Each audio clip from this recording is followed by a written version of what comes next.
Alright, so here's a Green Machine update. Um, I was really getting tired of not having a jog wheel, so I mounted one. I mean, this machine's pretty small, but I think I will be able to run the jog wheel and do stuff at the same time. There so far hasn't been a problem. So this is the jog wheel and then two rotary switches.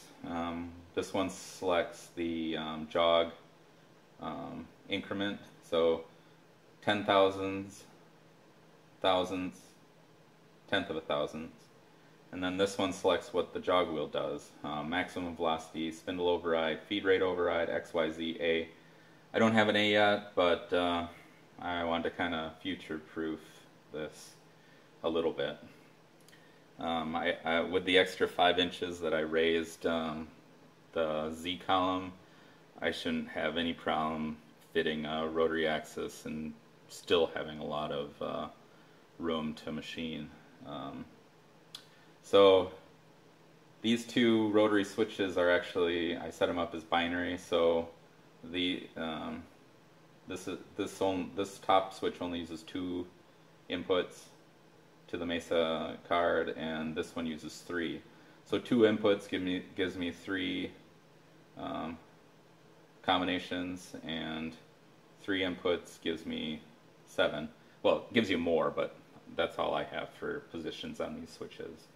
And then in HAL, I do a little magic to convert the binary to the increments that the jog uses, and the binary to the enables for each of these settings.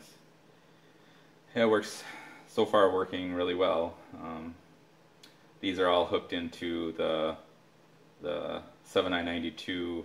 So the 7992 has 2 ports. One is hooked to the lead shine, like the printer port input to the lead shine. And the second port, which is just a header, is what I have all this stuff plugged into, like the jog wheels and also a smart serial to run the Stumble drive. So it's working really well. So far, no surprises. While I was doing this, I thought I'd show you how I actually touch off tooling with this one initially to get the first touch off.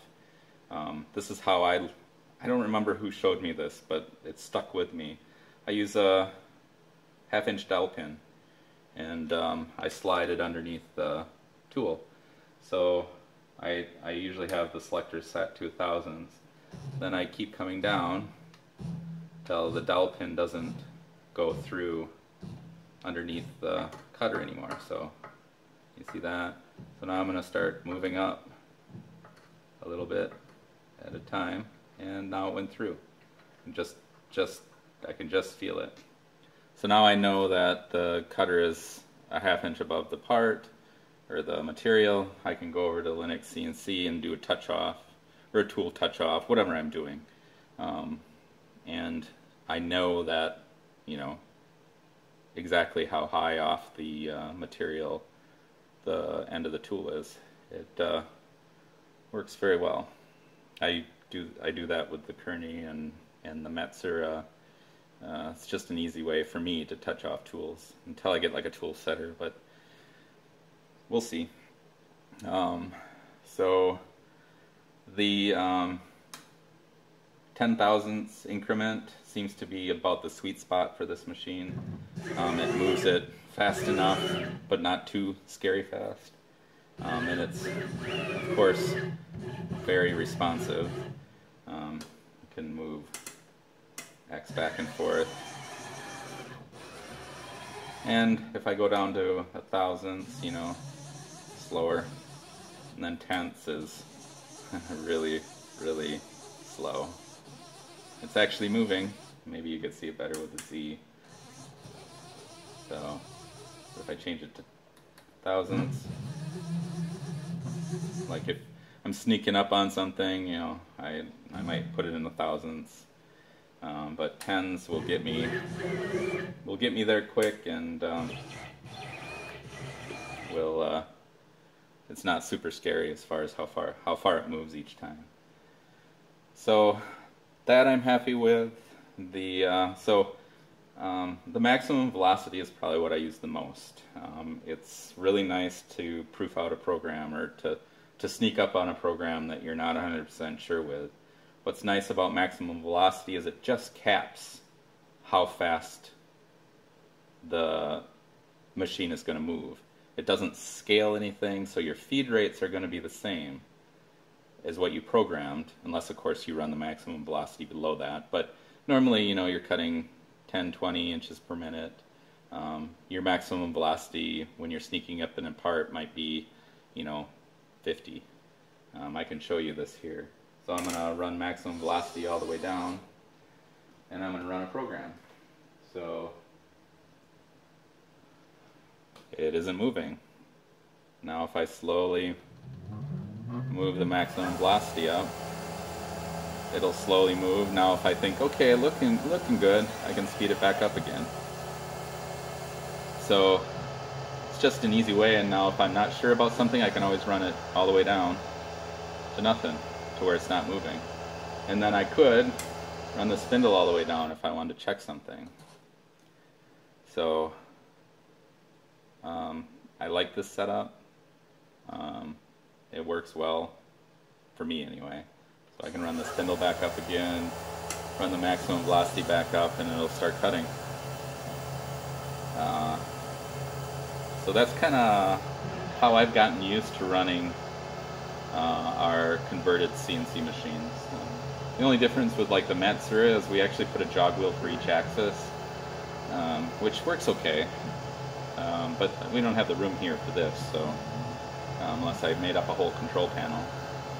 So there's bets here on how long it's going to take me to actually etch a control panel for this, because the Kearney & Trucker still has the magic marker on it, and that's been like 8 years.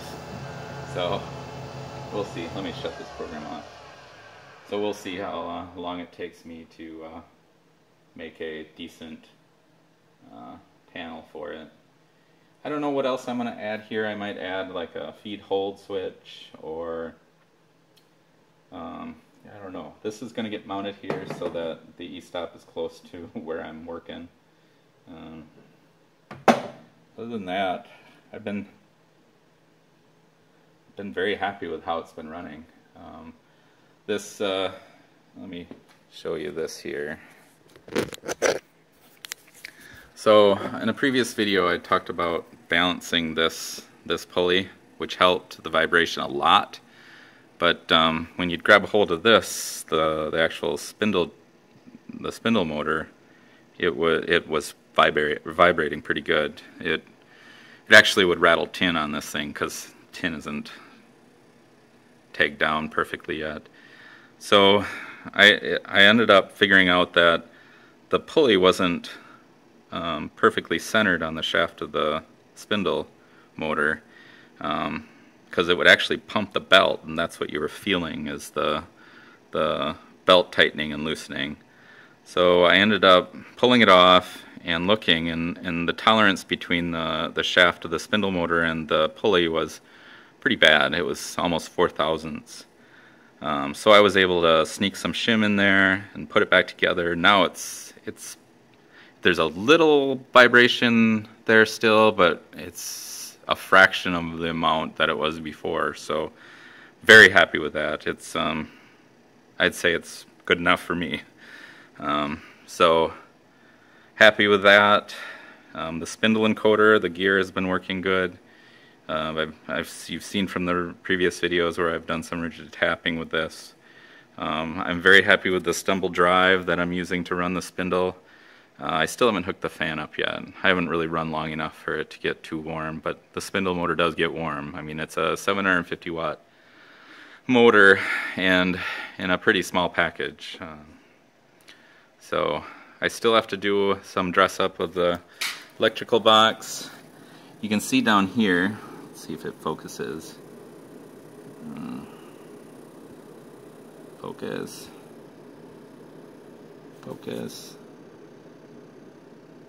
Is it not going to focus? Well, that sucks.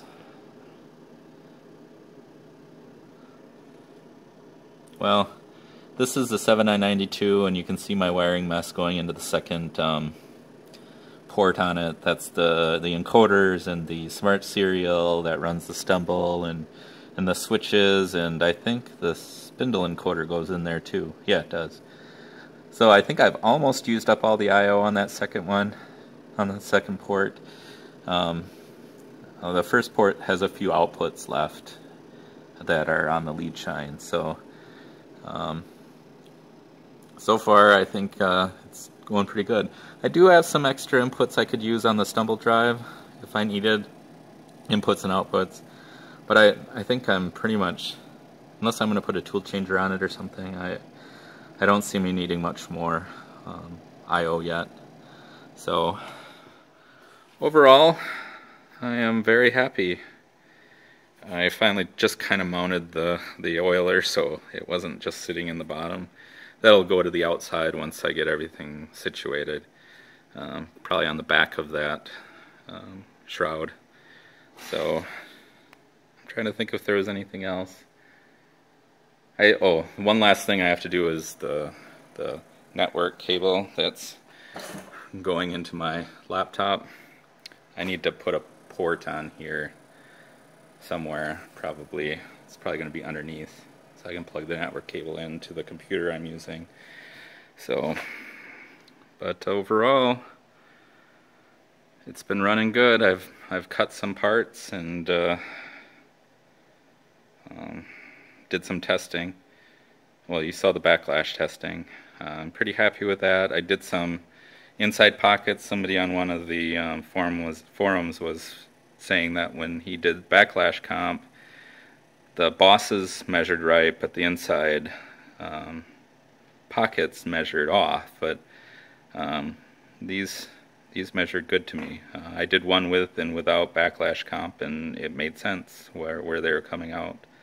So I think I'm for now going to keep the backlash at what I have it set to. I still have to make a shroud here to cover this, cover the switch, and then cover this area here. I haven't done that yet. And like I say, it'd be nice to get coolant working with this. It does have a drain, and I have the shrouding to do the drain, but I still have to get a shroud around this, so at least it keeps most of the coolant inside. So I think that's it for now. So I guess if you guys have any questions, leave a comment.